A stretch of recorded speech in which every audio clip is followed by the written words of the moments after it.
picked Dr. Gemma Betalio. Titik na. Ayan.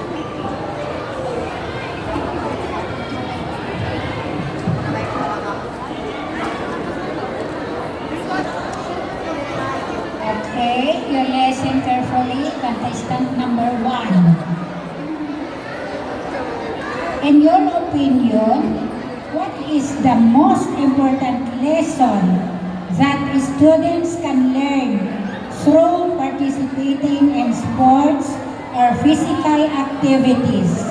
And how can we apply that lesson to other areas of our lives? I repeat the question.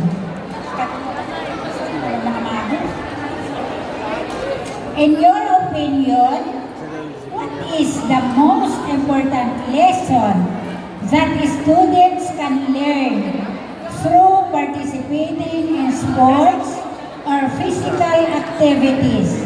And how can we apply that lesson to other areas of our lives?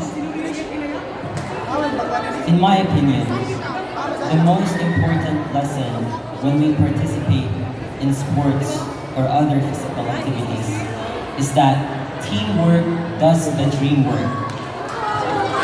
You see, when we play sports or other physical activities, we get to do it with other people, right? We get to do plans, we get to form a bond, a mutual trust, a friendship. That is why we can also use that in real life doings. We can't just use teamwork in sports or other activities. We can also use it in real life, like as a family, as friends, in our jobs, in our school.